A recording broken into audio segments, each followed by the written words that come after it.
در آیات قرآن اطلاعاتی درباره مسائل علمی و اخباری درباره آینده و حقایقی که کسی در آن آگاهی نداشته بیان شده است. شناخته شدن چنین اطلاعاتی با سطح دانش و تکنولوژی آن دوره امکان پذیر نبوده است. بدیهی است که این امر مدرک روشنی است بر اینکه قرآن کلام انسان نیست. قرآن کلام خداوند قادر است که آفریننده همه چیز و همه کس است و علم او تمام آفرینش را در بر می‌گیرد.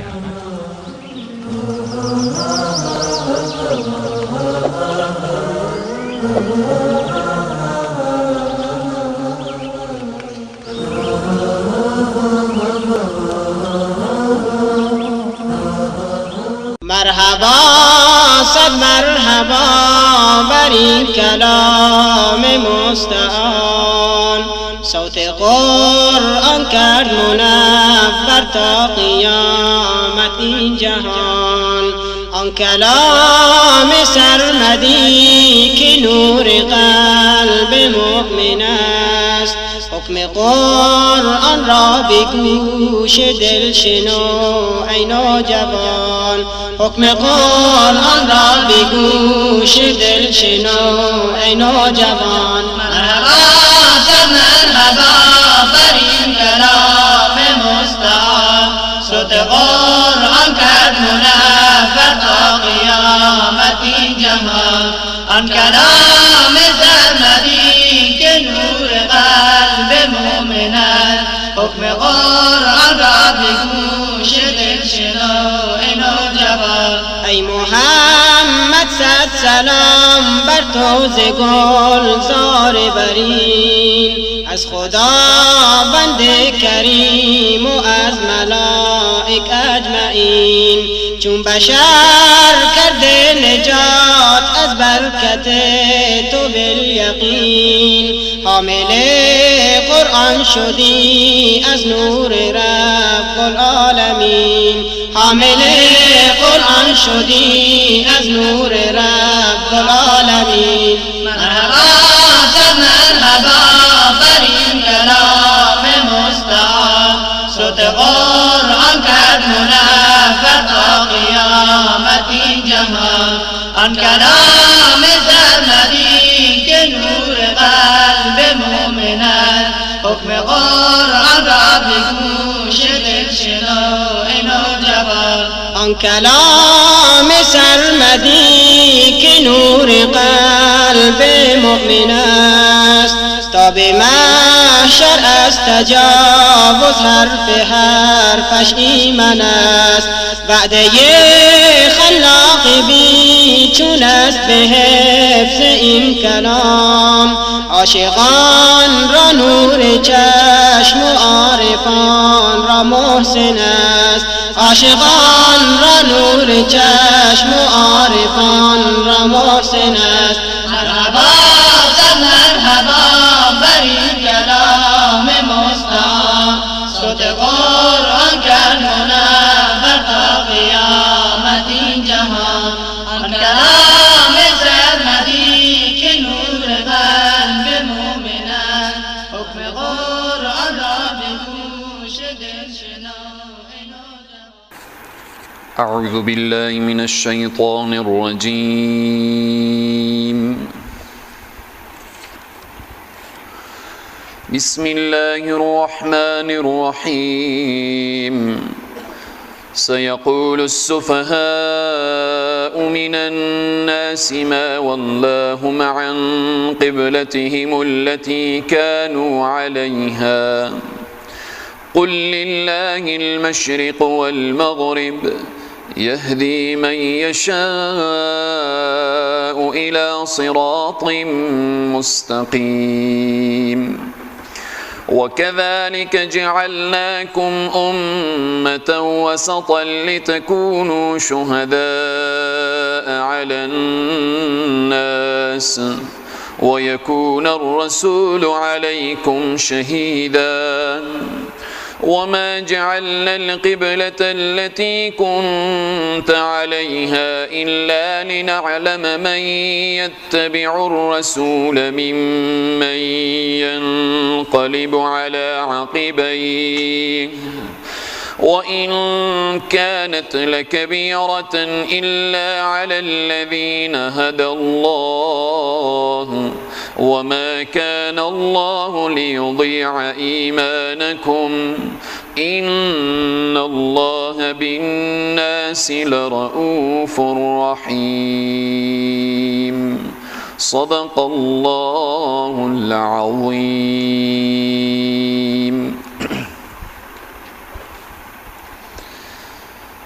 الحمد لله رب العالمين والصلاة والسلام على رسوله محمد وعلى آله وأصحابه أجمعين. بعد از حمد و ثنای خداوند عالم و درود بر پیامبر بزرگ اسلام صلی الله علیه و سلم، خدمت شما حاضرین گرامی السلام علیکم و رحمت الله تعالی و برکاته.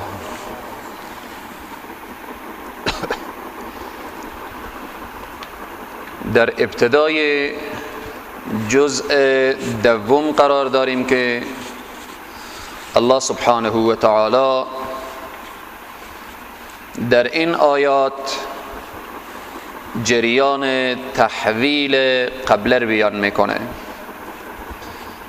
که مسلمان ها در ابتدا رو به طرف بیت المقدس نماز میخواندن بعد از هجرت پیامبر اکرم صلی الله علیه و سلم، و بعداً آیات نازل میشه که از طرف مسجد الاقصی رو به طرف مسجد الحرام بگردان.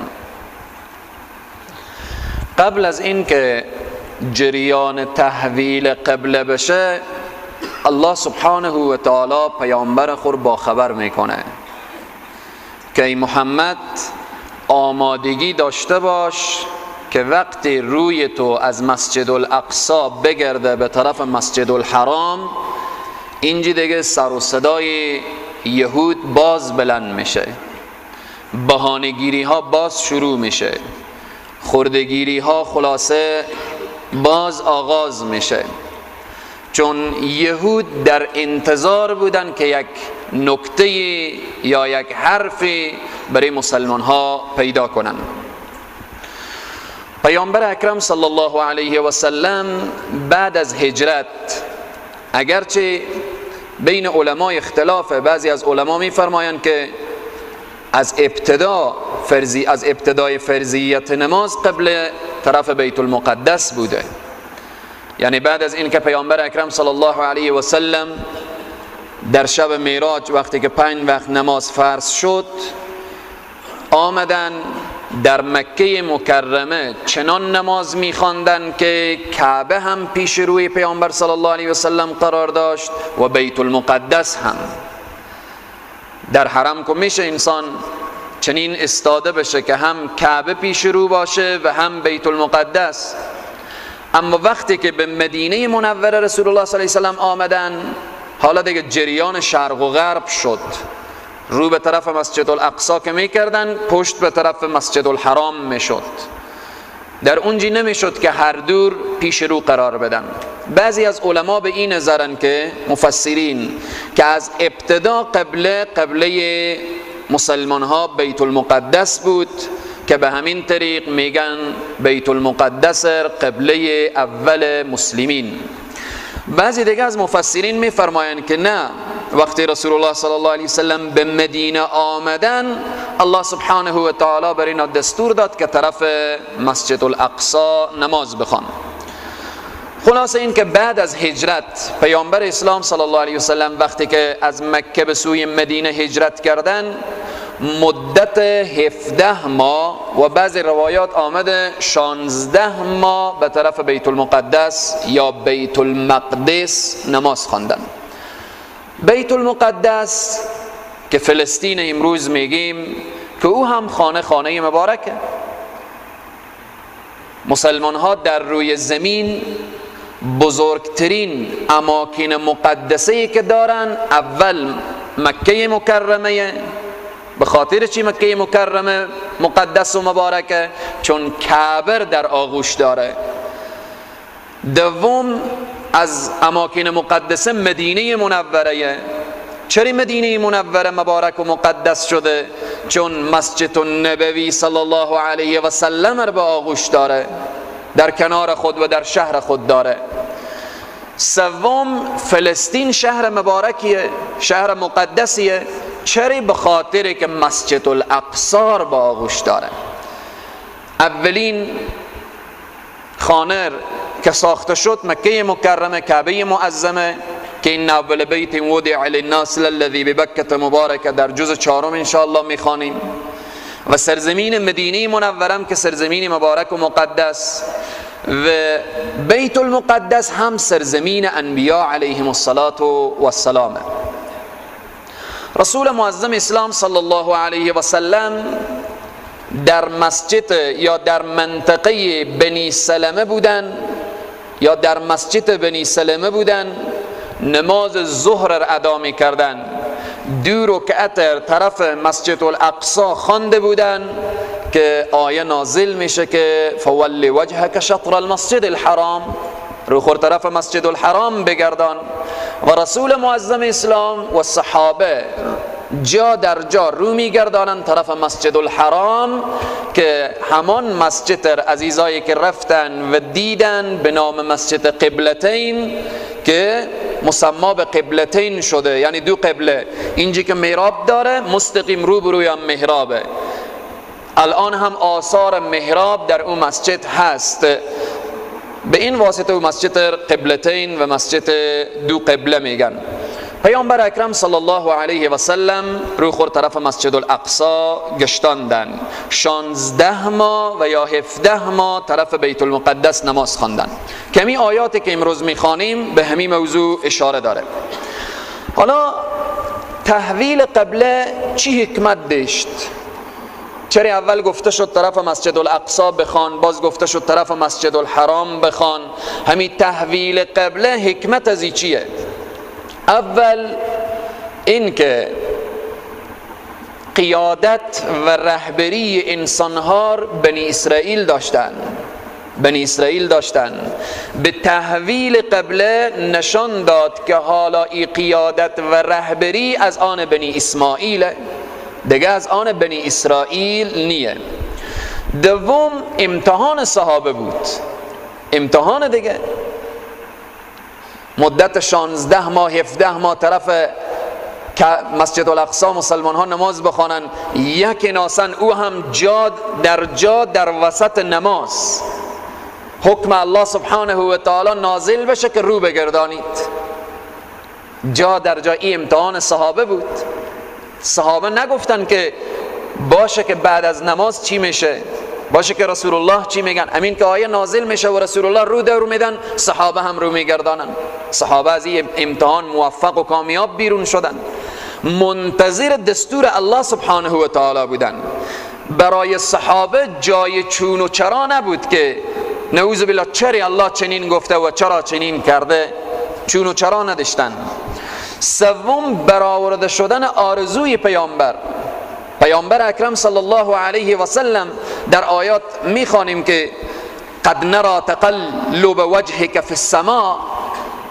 رسول الله صلی الله علیه و سلم گاهی سر به آسمان میکردن و آرزو داشتن که کاش قبله چی بشه؟ کعبه معظمه بشه. بعضی انسان ها از این برداشت کردن که واسطه رسول الله صلی الله علیه و سلم در مکه تولد شده بودن و رسول الله صلی الله علیه و سلم هم سرزمین خود دوست داشتن و کعبه به این واسطه. نه، به خاطر که وطن اینا بود و به خاطر که در اونجا تولد شده بودن این آرزو نمی کردن. به چی واسطه بود؟ به خاطر که کعبه کی ساخته بود؟ ابوالانبیا، حضرت ابراهیم علیه السلام. جایی بود که کعبه اولین خانه‌ای که برای عبادت ساختن ملائکه کعبه بود. باز حضرت آدم در کعبه طواف میکنه، میاد تا زمان حضرت نوح علیه السلام تا زمان حضرت ابراهیم علیه السلام. خلاصه اکثریت انبیاء علیهم السلام به طرف کعبه معظمه و مشرفه نماز می‌خواندن و اولین خانه هم برای خدا بود. دیگه این که در مقابل کعبه معظمه بیت العزت یا بیت العزه، به مقابل کعبه با آسمان اول خانه‌ای که در اونجا ملائکه طواف میکنن. این کعبه ای امتیاز داره. دیگر این که رسول الله صلی الله علیه و سلم یار زور داشتن که طرف کعبه نماز بشه و قبله مسلمان ها کعبه بشه تا این که مخالفت با یهود صورت بگیره، مخالفت بشه. قبله یهود بیت المقدس بود. رسول الله صلی الله علیه و سلم دوست داشتن که در این عرصه هم با یهود مخالفت بشن.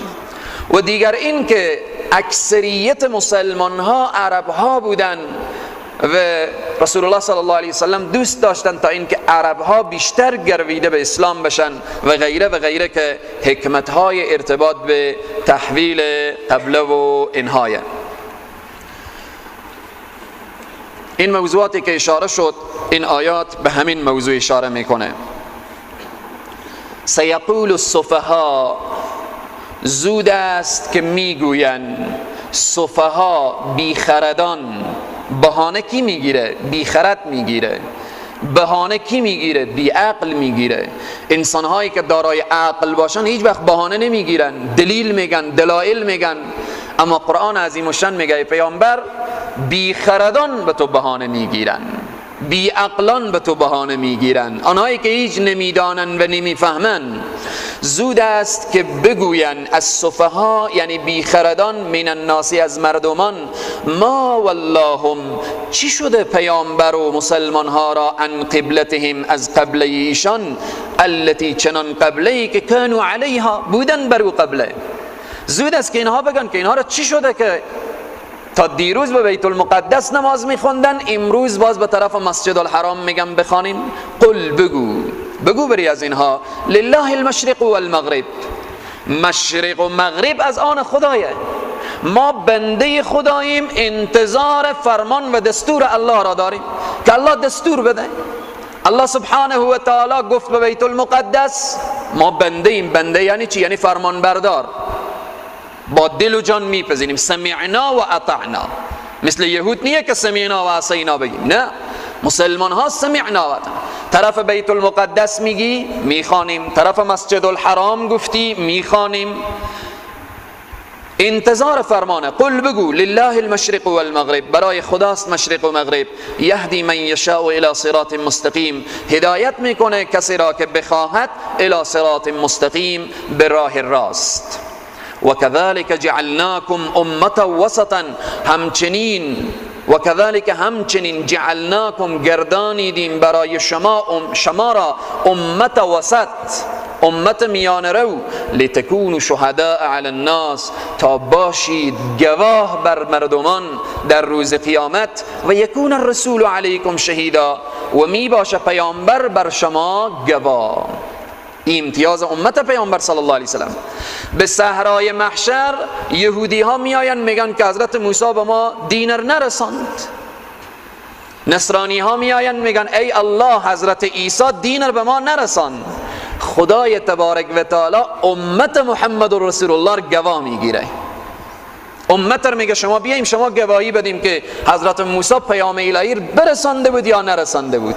شما که الان در درس تفسیر نشستیم، شما حاضر میشیم میگیم ای الله اینها خیلی حضرت موسی را اذیت کردن، اینها خیلی نافرمانی پیامبر کردن. بعد اونها درخواست میکنن که ای الله اینا که نبودن، ما را ندیدن.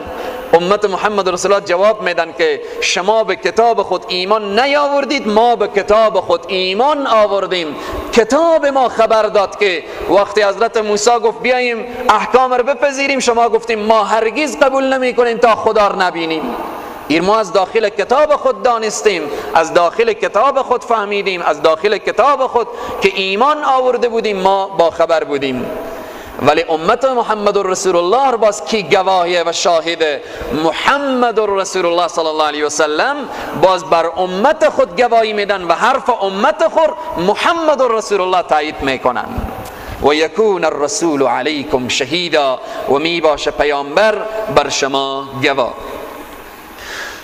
نکته ای که در این آیه مبارکه هست اینه که دین اسلام دین اعتداله. دین اعتداله. در دین نه افراط و نه تفریط، نه خیلی در دین حالت بی‌تفاوتی، نه خیلی بالآخره حالت سخت گرفتن. در تمام عرصه ها دین اعتداله. اعتدال در عقیده، ما و شما در عقیده نه افراط نه تفریط. یهود و نصارا خیلی به حالت رسیدن که عزیر ابن الله و مسیح ابن الله گفتن، اما ما و شما در عقیده نه افراط میکنیم نه تفریط، نه نعوذ بالله من ذالک. پیامبر صلی الله علیه و سلم آنقدر پایین میاریم که گویا که بعضی از انسانها در این قسمت به افراط و تفریط قرار گرفتن. بعضی پیامبر صلی الله علیه و سلم معادل به خدا میدانن، نعوذ بالله من ذالک، هر جا حاضر و ناظر میدانن. بعضی انسان ها هم نعوذ بالله من ذالک میگه فرق متا و پیامبر چی بوده؟ نعوذ بالله خیلی فرقه، خیلی فرقه. بعد از خدا بزرگ توی قصه مختصر ای محمد صلی الله علیه و سلم.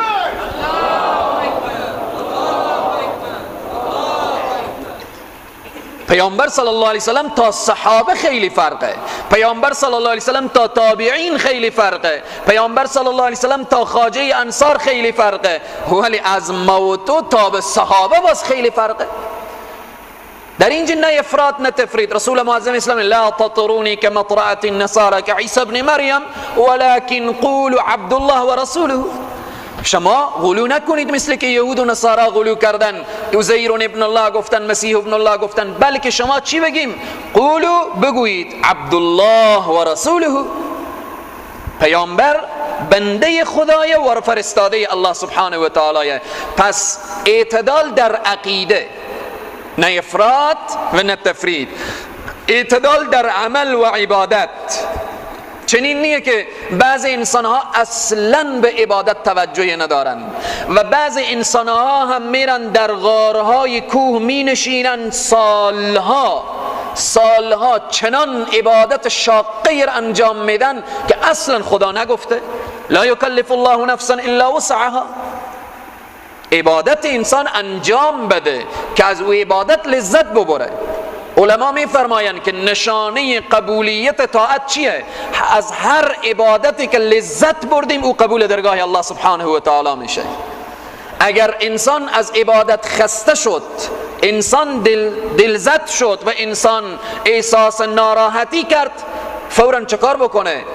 نه اینکه فرائض ماه مبارک رمضان میای شما خسته شین بالاخره جا در جا روزه رو بخوریم، نه، فرائض کو فرائض، نوافل. اگر کسی در هوای گرم در همین روزها روزه نفل گرفته نمیتونه نگیره، اگر توان داره بگیره. در این قسمت پس اعتدال در عمل و عبادت باید باشه. سوم اعتدال در اجتماع و تمدن، اینه که بعض انسان ها بین جامعه به هر کار مداخله میکنن. این کار هم اشتباهه. به زندگی شخصی یک فرد مداخله کردن، به کار و معامله یک فرد مداخله کردن، بالاخره به زندگی خصوصی یک فرد مداخله کردن. به هر کاری بعض انسان ها عادت دارن که مداخله کنن، به کاری که بر اینا ربط و ارتباطی داره و یا نداره مداخله میکنن. این هم از نظر دین و اجتماعی هم اشتباهه. بعض انسان ها به جامعه چنان بی تفاوت زندگی میکنن که اصلا اینها گویا در این جامعه از این جامعه نیان. این هم اشتباهه. پس اعتدال در اجتماع و تمدن باید رعایت بشه. و همچنین چهارم اعتدال در اقتصاد. بعض انسان ها بین جامعه اصلا به فکر حلال و حرام نیان، از هر راه سرمایه مایه به دست بیایه، مقصد بیایه سرمایه بیایه، بالاخره بیلدینگ آباد بشه و سرمایه انگفت جمع بشه، اصلا به فکر حلال و حرام نیان. اینم شریعت رد میکنه. بعضی دیگه انسان ها باز میگن ما توکل داریم، رفتن خور به یک گوشی، به یک زیارتی به اینا پرتو کردن، انداختن به یک کلم، نه کاری نه وظیفه نه درآمدی، ایر میگن توکل. اصلا این توکل نیه. خدای تبارک و تعالی میگه تو حرکت کن که ما برکت در کارتو بیارم. حرکت کن، برو کار کن، معامله کن، از صبح بیل بزن، بالاخره 100 افغانی پیدا کن. این چی؟ این شریعت به تو اجازه داده. این که به فکر حلال و حرام نشدن و یا خود را در گوشه انداختن، این اعتدال نیه. شریعت مقدس اسلام میگه اعتدال در چی؟ در اقتصاد. خلاصه این که در تمام امور انسان باید معتدل باشه، میان رو باشه. پیامبر صلی الله علیه وسلم میفرمایند که بهترین عبادت اونه که ادومها دوام داشته باشه. به یک دم 50,000 افغانی صدقه کسی نده که من دیگه سردل ندارم به طول عمر دیگه صدقه نمیدم، یم 50,000 افغانی. نه، هر روز 100 افغانی خیرات و صدقه بدی، هر روز بدی. یک نفر نگه که من به یک شب 100 رکعت نماز میخوانم در طول سال دیگه نمیخوانم. نه، به یک شب 2 رکعت نماز نفل بخوان، هر شب بخوان. به یک شب خسته نکن تا صبح درود شریف، هر شب 5 درود 10 درود به رسول الله صلی الله علیه و سلم بفرست، هر شب بفرست. بیترین عبادت همونه که کم باشه و دوام داشته باشه، همیشه انسان در از او باشه. پس اینه که آیه مبارکه میگه ما شما را گردانیدیم امت وسط، امت میان رو، امت معتدل در دین اسلام، نه افراط نه تفرید. در دین اسلام نه افراط و نه تفرید. لتکونوا شهداء علی الناس. از این آیه مبارکه موضوع دیگری که دانسته میشه اجماع امت که حجت گفته شده، که اجماع امت حجت، از این آیه مبارکه دانسته میشه. و همچنین نکته دیگری که اشاره کردم دانسته میشه که این افتخار نصیب امت محمد رسول الله هست که به صحرای محشر به عنوان شاهد و گواه بر امتهای گذشته امت محمد رسول الله صلی الله علیه و سلم.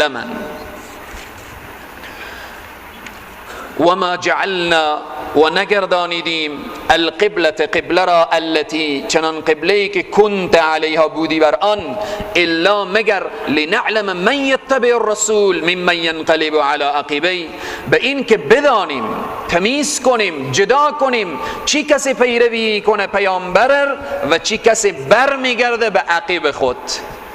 امتحان صحابه بود. الله سبحانه و تعالی میگه حکمت تحویل قبله اینه که چی اشخاص پیامبر اطاعت میکنن و چی اشخاص اطاعت نمیکنن.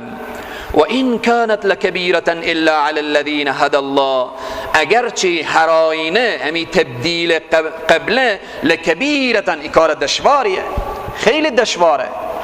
واقعا ما و شما به ابتلا و آزمایش، خیلی به او ابتلاهای سختی که صحابه قرار گرفتن ما و شما قرار نگرفتیم.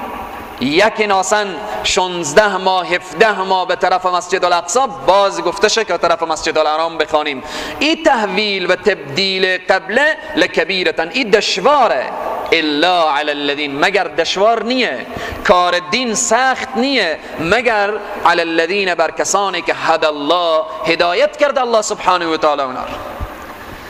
ما و شما چند روز بعد به ابتلا و آزمایش ماه مبارک رمضان قرار میگیریم.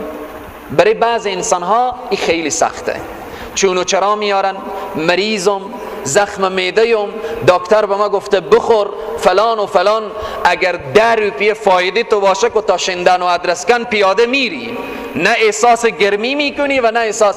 اما برای انسانهای مسلمان و سچه، آنهایی که الله اونا را هدایت کرده، از الان ثانیه شماری میکنن رمضان، ثانیه به ثانیه، لحظه به لحظه انتظار رمضان دارن. برای کسانی که الله اونا را هدایت کرده هیچ کاری سخت نیه. الله که هدایت کرده، نه روزه سخت ماه رمضان، نه جهاد، نه مبارزه، نه زندان، نه اسارت، نه شکنجه، نه فقر، نه گرسنگی، هیچ چیزی سخت نیه. یگانه چیزی که اونها با لذت و بالاخره برای از اونا لذت میاره اینه که الله اونا رو هدایت کرده. الا علی الذین هدی الله، مگر این کار سخت نبود بر کسانی که هدی الله، الله اونها رو هدایت کرد. و ما کان الله لیضیع ایمانکم، در این آیه مبارکه موضوع دیگر اشاره برای صحابه.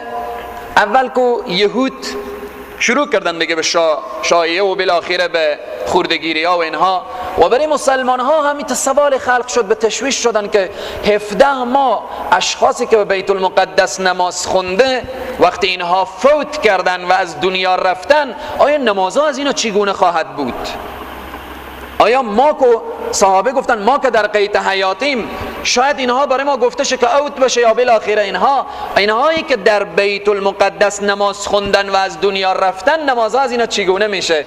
الله به این نکته اشاره میکنه که و ما کان الله لیضیع ایمانکم، نیست این چنین که الله ضایع گردانه ایمانکم ای صلاتکم، نماز شما را. ان الله غفور رحیم، اما ان الله بالناس لرؤوف الرحیم، هر آینه خدای تبارک و تعالی برای مردمان رؤوف الرحیم، بسیار مهربانه، بسیار بخشاینده.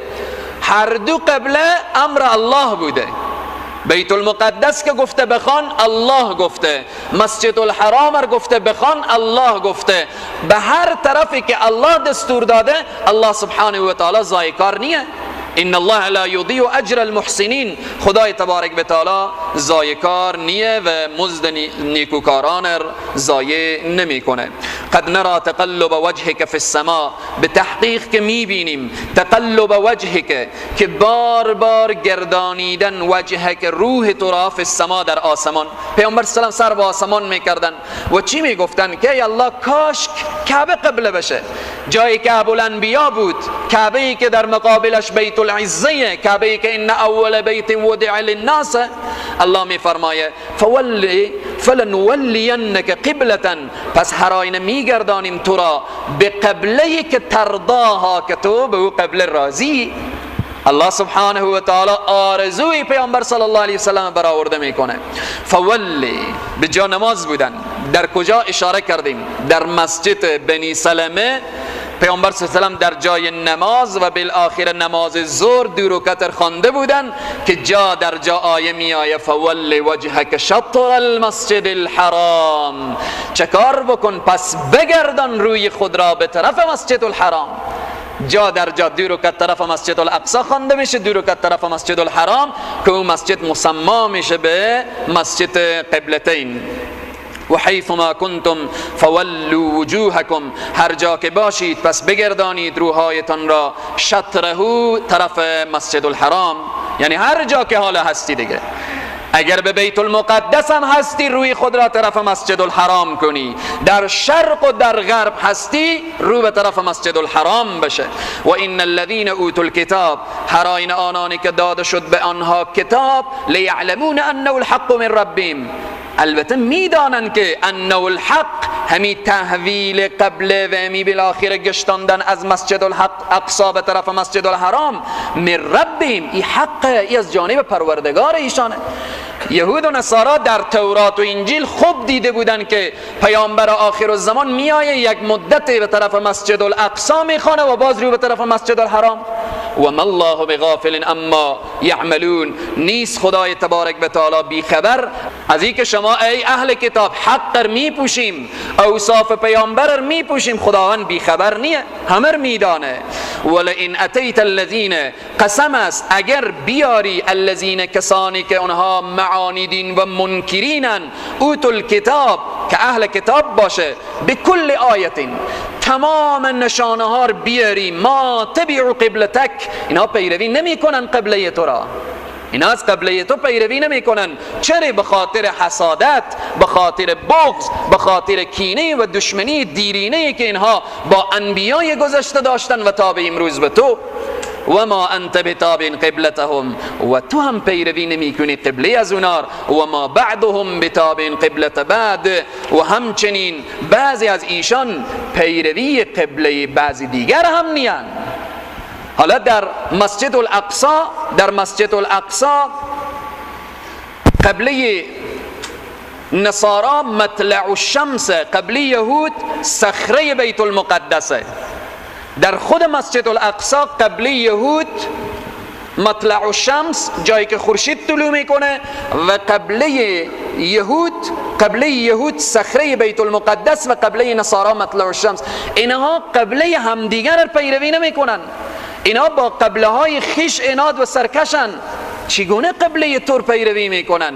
ولئن اتبعت اهواءهم، قسم است اگر پیروی نمایی اهواءهم، خواهشات از اینار. در جز اول هم اشاره کردیم که از یهود و نصارا دین ذکر نمیشه در قرآن، میگه اهوا. یهود و نصارا دین ندارن، اگر دین میداشتن پیامبر اسلام را قبول میکردن، چون دین از اونا، کتاب از اونا، پیامبر آخر الزمان را تایید کرده. اینها فقط بر خواهشات روانن. ولئن اتبعت، قسم است اگر پیروی نمایی خواهشات ایشان را، خواهشات باطلی از اینار، من بعد ما جا، که بعد از اینکه آمد تو را، من العلم، حالا که علم آگاهی پیدا کردی، اگر پیروی کنی، انک اذا لمن الظالمین، هر آینه چکار میشه؟ همانا تو اذا لمن الظالمین، متوجه باش که از جمله ستمگاران و ظالمین باشی. اگر خواهشات یهود و نصارا، این پیامبر کو هرگز پیروی نمیکرد. این درس برای امته که ای امت، ای مسلمان ها، ای اهل ایمان، اگر دنبال یهود و نصارا و پیروی خواهشات یهود و نصارا رفتی، شما از جمله ظالمین میشید. خدای تبارک و تعالی هم والله لا یهدی القوم الظالمین گفته که ظالمین را اصلا هدایت نمیکنه، ظالمین را دوست نداره، و جهنم هم جای ظالمین گفته شده. الذین، خب این یهودی که این کارا میکنن، این سر و صدا برام اندازن، این دشمنی میکنن، پیامبر را نمیشناسن؟ پیامبر را نمیشناسن؟ نه. در دنیا خیلی انسان‌هایی که واقعیت بر اینا معلومه و نمیپذیرن، به خاطر حسادت، به خاطر عناد، به خاطر سرکشی. الذین، کسانی که آتیناهم الکتاب، دادیم ایشان را کتاب، یعرفونه کما یعرفون ابناءهم، پیامبر آنقدر میشناسن کما یعرفون ابناءهم، مثل که بچه ها خور میشناسن. یک نفر بچه خور چقدر میشناسه؟ یهود و نصارا پیامبر از بچه ها خو هم بیشترتر میشناختن که این پیامبره، ولی چرا قبول نمیکردن؟ حسادت در وجود اینا بود. و این فریقا منهم، همانا و یا هر آینه گروهی از ایشان، لیکتمون الحق، به تحقیق که پنهان میکردن حق را، و هم یعلمون، حالان که ایشان میدانستن که این پیامبر ولی حق را پنهان میکردن. الحق من ربک، الحق من ربک، حق از جانب پروردگار تو هست. فلا تکونن من الممترین، پس هیچگاه مباش از جمله شک کنندگان.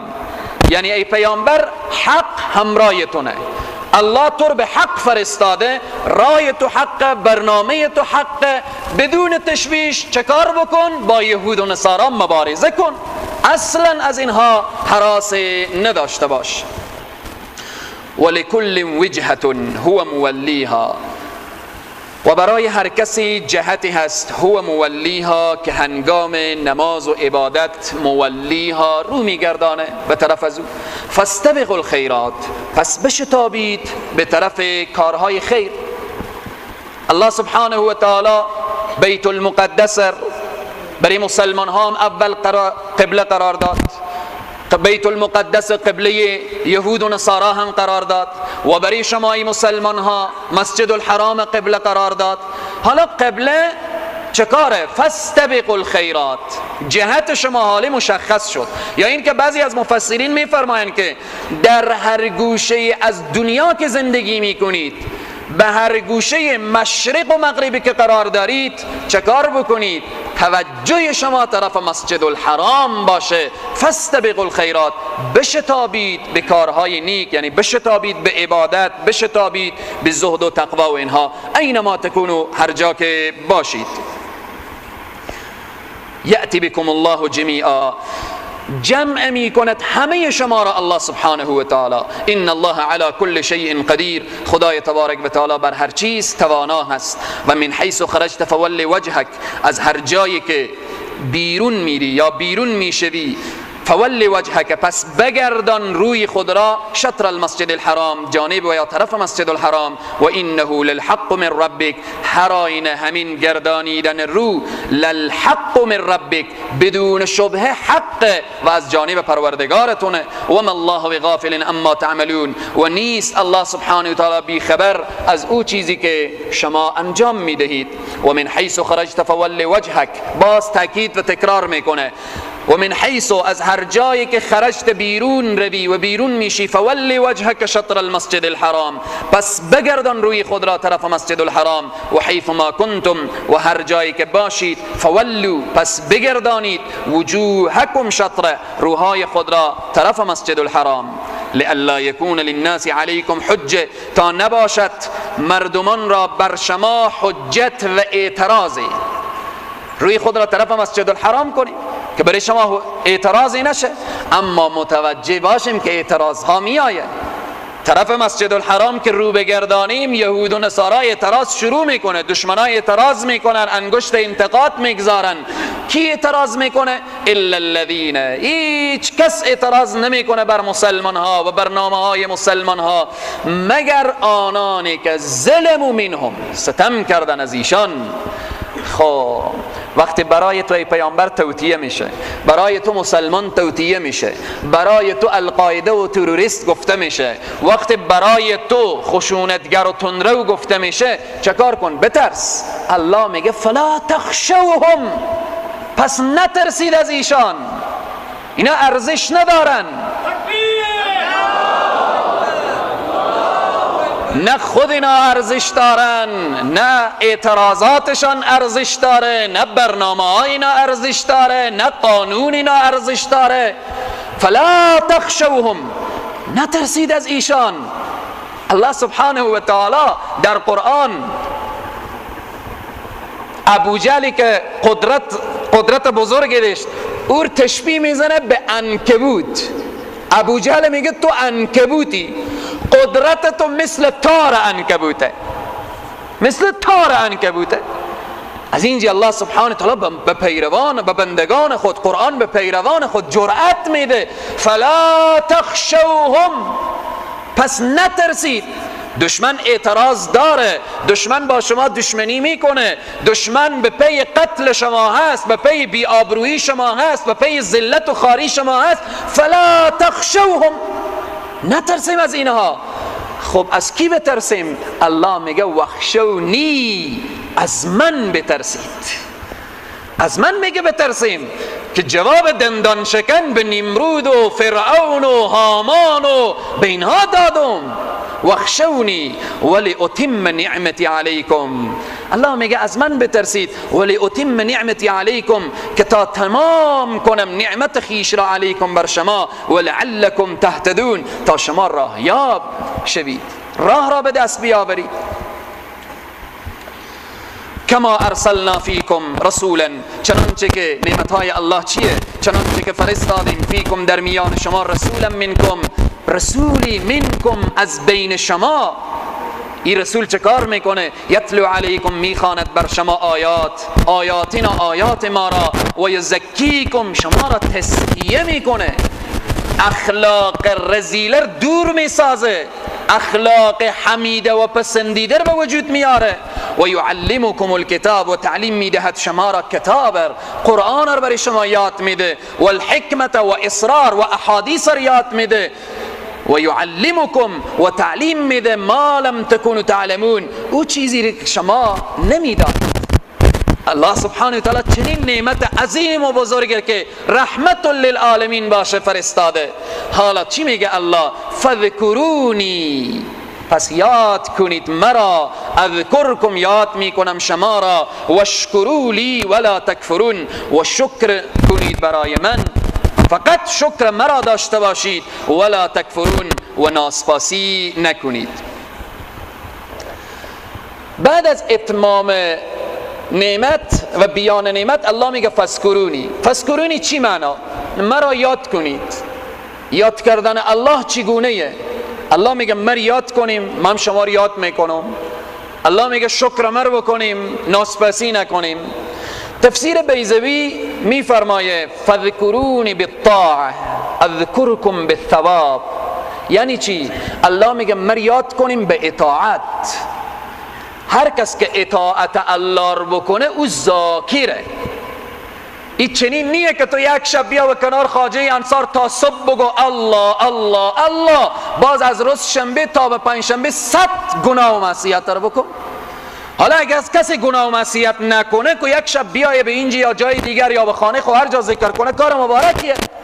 اما بعضی انسان ها چه کار میکنن؟ فکر میکنن از روز شنبه که گناه کن تا پنج شنبه شب جمع برو باز میریم به خواجه صاحب، باز میریم به خواجه صاحب ذکر میکنیم. نه، فذکرونی بالطاعه، خدا رو یاد کن به اطاعت. ذاکر کینه؟ کسی که همیشه به یاد خدایه، کسی که به تخت دکان خود به عدالت شیشته، کسی که با خانواده خود رویی نیک داشته باشه، کسی که غیبت و تهمت و بهتان و افترا نداشته باشه، این میگن ذاکر.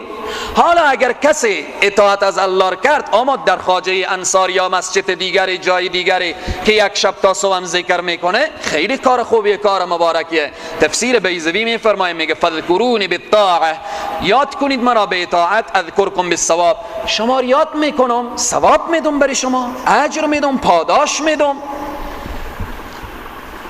تفسیر ابن کثیر منویسه فذکرونی فیما افترضت علیکم اذکرکم فیما اوجبت لکم علی نفسی. میفرمایه که مر یاد کنیم به او چیزی که فرض کردم بر شما، فرایض الله رو به جا کنیم، اطاعت از الله، یاد کردن الله. همین لحظه که همه شما به می خانه الله نشستیم، شما ذاکریم، شما ذاکریم، به یاد خداییم، به خاطر که آمدیم فرض الله سبحانه و تعالی رو به جا کنیم. الله میگه اذکرکم، من شما رو یاد میکنم به چی چیز؟ به او چیزی که واجب کردم برای شما، بر نفس خود. چی چیز؟ حالا برای خدا هیچ چیزی واجب لازم و ضرور نیست، اما خدا وعده داده کسی که فرائض رو به جا کنه، الله وعده داده که برای شما پاداشی و بیشتر میدم. الله میگه شما من یاد کنیم، فرائض رو به جا کنیم، من شما رو یاد میکنم، برای شما بهشت میدم. تفسیر سعید ابن جبیر تفسیر میکنه، میگه فذکرونی بالطاعتی اذکرکم بمغفرتی و فی روایت رحمتی. در یک روایت آمده که الله سبحانه تعالی میگه که شما من یاد کنیم به اطاعت امر بکنیم، من شما رو یاد میکنم به مغفرت، شما رو میامرزم، شما رو میبخشم. و همچنین و فی روایت رب رحمتی، رحمت خور به سر شما سرازیر میکنم. به اینه که آیه مبارکه فذکرونی اذکرکم تفسیر زیادی داره که الله سبحانه تعالی همه ما و شما ذاکر واقعی بگردانه. واشکروا لی ولا تکفرون، شکر مرا به جا بیاورید. شکر چیه؟ شکر نعمتت افزون کند، کفر نعمت از کفت بیرون کند. لئن شکرتم لازیدنکم، اگر شکر بیایه نعمت افزوده میشه، اگر کفران نعمت بیایه این عذابی لشدید. شکر چی رقمه؟ این رقم شکر نیه که بعضی انسان ها بگه شکر الحمدلله شکر، این هم که یک شکر هست، اما این اصل شکر نیه. خوب که انسان نان خورد، خوب دیگه شکمی و سیر شد، در تابستان خوب پنکه بلندسر از روشن بود، آب یخ هم پیشی و گذاشته بود، در زمستان خوب بخاری هم روشن، و بالاخره خوب نعمت ها فراوان. و بعد چه کار کنه؟ خوب که نعمت را استفاده کرد، کانال تلویزیون رو بالاخره یا همون کنترلر ور داره، شکر باز یک کانال دیگه بزنه. این شکر نیه، این شکر شیطانیه، این تو شکری نیه. شکر رو بیم از قرآن یاد بگیریم. شکر قرآن رو احادیث و بالاخره تفاسیر برای ما تعلیم میده. بازم تفسیر بیضوی اشاره میکنه فذکرونی اذکرکم واشکروا لی. واشکروا لی چی معنا؟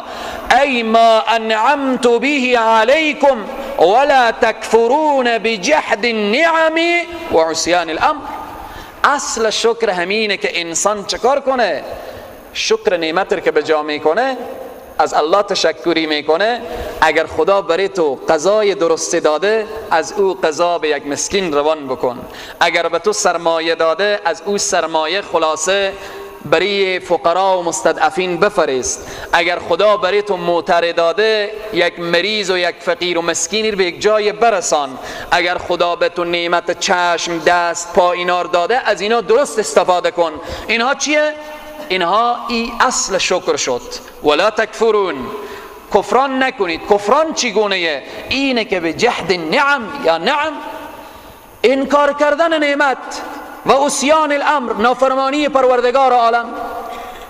در حدیث پیامبر اکرم صلی الله علیه وسلم میفرمایند بعض انسانها کفران نعمت بین جامعه میکنن. چی گونه؟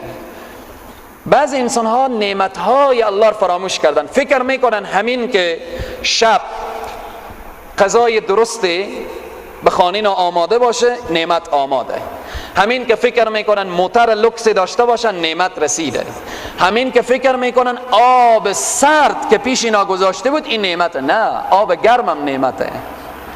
اگر آب نبود که بنوشی چه کار میکنی؟ حالا گرمی و سردی یک طرف، بارها گفتیم این آبه، به همین احساس کنیم به این چند نعمت نهفته. هر روز چند گلاس آب میخوریم. آب چقدر شفاف، آبهای لال، آبهای گلالود خیلی در جوها و اینها و هم نعمته. اما این آب زلال بودن از یک نعمت، پاک بودن از دیگر نعمت.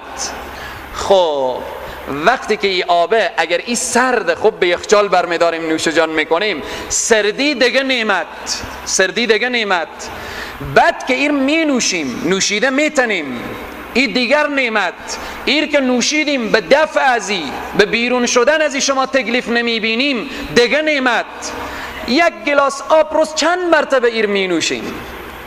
به یک گلاس آب 10 نعمت نهفته. آیا ما به این فکر افتادیم؟ آیا به این فکر؟ نه.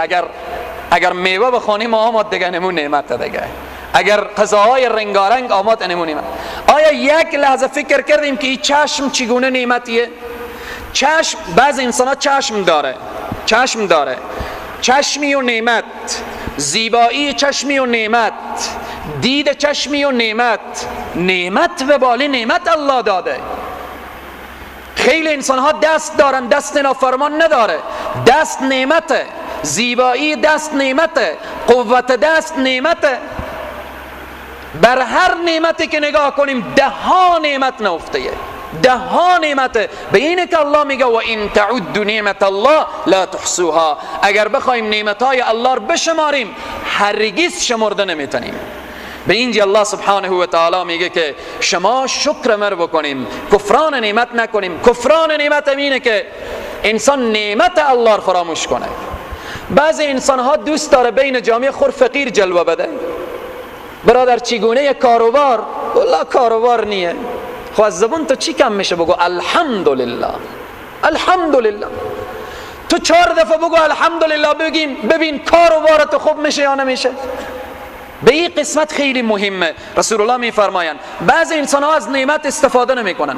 کفش نوی دارن، لباس نوی دارن، بالاخره سرمایه دارن، از اینا استفاده نمیکنن. به جامعه تا این که اونها دیگرها اونها فقیر ببینن. در این حدیث رسول الله میفرمایند من انعم الله علیه نعمتا فإن يحب ان يرى اثر نعمته على عبده. خداوند چی وقت از بندی و خوش از او میآیه که اثر نعمت خور در وجود بنده خوب ببینه. کفش نو داری بپوش، لباس نو داری بپوش، اینا رو استفاده کن. صحابی آمد به محضر نبی اکرم صلی الله علیه و سلم گفت یا رسول الله اگر کسی لباس نو بپوشه، موتر لوکس داشته باشه، بالاخره وقت موتر نبود دیگه. امروز مثال میگیم هکذا قیاس میتونی. کسی موتر لوکس داشته باشه، لباس نو داشته باشه، کفش نو داشته باشه، هر روز عطر استفاده کنه. عطر برای مردها بیرون از خانه، اما برای زنها به داخل خانه. بیرون از خانه عطر برای زنها جواز نداره. خب آیا این کبره؟ آیا این غروره؟ رسول الله فرمودن نه، ان الله جمیل و یحب الجمال. خدا زیبای و زیبایی دوست داره. الکبر بطر الحق و غمط الناس که بعدن بیان میکنن کبر اینه که مردم رو بالاخره تن بزنی و خود از دیگرها بالاتر بدانی. لباس نو بپوش ولی به فخر نباشه. خصوصا توصیه برای خواهرایی که خیلی لباس عوض میکنن، در هر محفل و مجلس یک دست دو دست لباس عوض میکنن. حالا خدا به تو نعمت داده عوض کن، مشکلی نداره، اما متوجه باش اگر لباس کسی به خاطر فخر بپوشه، به خاطر افتخار بپوشه تا این که به دیگران نشان بده، خدای تبارک و تعالی به تن این انسان به صحرای محشر لباس ذلت و خاریر میکنه. لباس ذلت و خاریه دیگه. اگر لباس نو میپوشی به خاطر خدا بپوش. تو زن یک شب تا صبح 20 دست لباس رو به پیش شوهر عوض بکن، هیچ مشکلی نداره. 100 رقم عطر بزن، عوضی که به تو گناه بشه ثواب میشه. دل او مسکینی که از صبح تا شام بالاخره به کار بوده، شب دل از او به جا بیار، هزارها حسنه برای تو. لباس های رنگارنگ، عطرهای رنگارنگ استفاده بکن، به تو ثوابه تا صبح به نمازی. اما اگر ذره عطر استفاده کردی از خانه بیرون شدی، مورد لعن و نفرین خدا و ملائکه قرار میگیری. این متوجه باش. خودمانیم که خوشبختی برای خود میاریم یا بدبختی. در اینجا الله سبحانه و تعالی میگه که دوست دارم که اثر نعمت خود در وجود بنده خود ببینم. از نعمت های الله سبحانه و تعالی استفاده کنیم، شکر نعمت را به جا بیاریم. یا ایها الذین آمنوا استعینوا بالصبر والصلاة. قیادت و رهبری یک امتیازه، پادشاهی یک امتیازه، ولی شدن یک امتیازه، رهبری که کسی به جامعه به دست میگیره یک امتیازه، ولی در کنار امتیاز مسئولیت هم هست. مشکلات و آزمایشات هم زیاد میشه. حالا در اینجا الله اشاره میکنه که ای مسلمان ها، شما که قیادت و رهبری به دست گرفتیم، مشکلات میآیه، سختی ها میآیه، آزمایشات میآیه، ولی چه کار بکنیم؟ شما یاری بخوایم. یاری از چی؟ یا ایها الذین آمنوا، ای کسانی که ایمان آوردید، استعینوا، یاری بخواهید، بالصبر و الصلاة، بالصبر و بالنماز.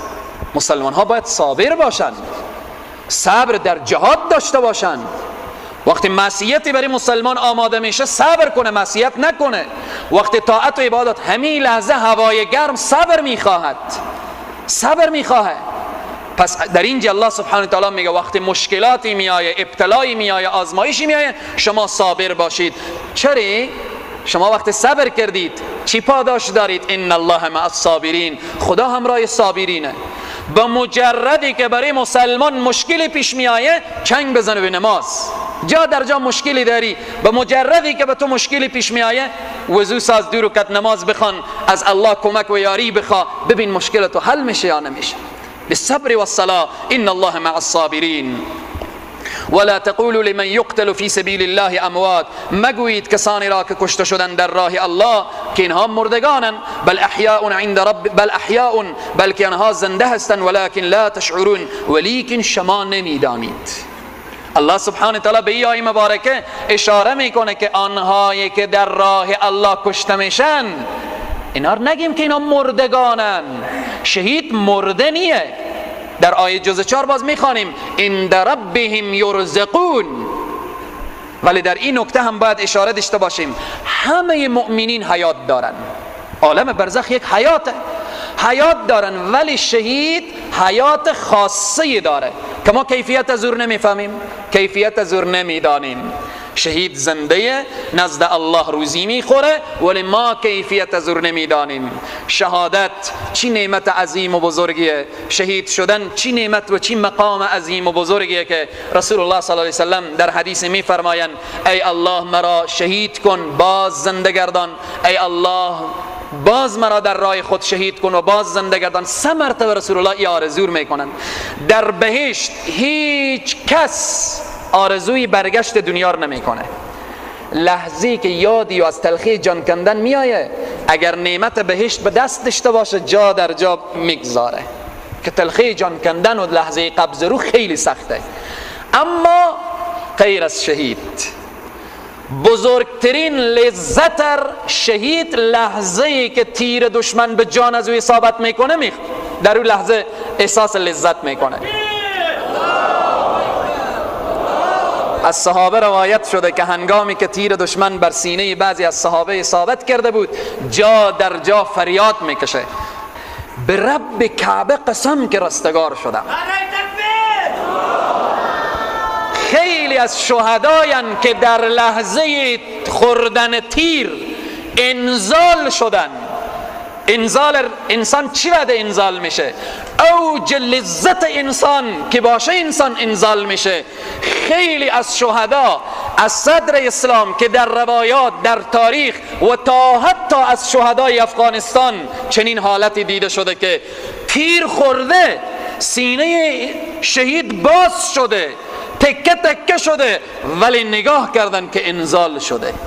این انزال از چی تأثیره؟ لحظه ای که تیر میخوره، الله اکبر الله اکبر. این نعمت الله سبحانه و تعالی نصیب همه ما و شما بگردان که چی لذت داره و چی کیفیت داره که انسان فقط در راه الله شهید بشه، به خاطر اعلای کلمت الله، نه به خاطر مقام، نه به خاطر چوکی، نه به خاطر قدرت، نه به خاطر دیگه چیز، فقط به خاطر اعلای کلمت الله که در زمین خدا احکام خدا پیاده بشه. انسان اگر جام شهادت نوشید، چی نعمت عظیم و بزرگیه که واقعا هر شهید 70 نفر از اقارب خور شفاعت. سبحان الله سبحان الله، چی نعمت عظیم و بزرگیه. اینجا الله میگه اینا زنده ان، اما ولکن لا تشعرون، شما شعور ندارید، شما نمیدانید، شما نمیفهمید. شما الله سبحانه تعالی برای انسانهای منکر، انسانهایی که منکر جهاد و شهادت و مبارزه و اینهاین، انسانهایی که فکر میکنن این انسانی که تکه تکه شده همین تکه تکه شدن از اینه، جمع کن گوشتا و تکه هر ببر دفن بکن، فکر میکنه که این انسان همی هست. نه، تو شعور نداری، تو عقل نداری، فکر نداری. لحظه اگر شعور داشته باشی میدانی که شهدا چی مقامی دارن که رسول الله آرزو میکنن که خدایا مرد در راه خود شهید کن، باز زنده کن، باز شهید کن، باز زنده کن، باز شهید کن. چندین مرتبه. این آرزوی رحمت للعالمین، سردار دو جهان.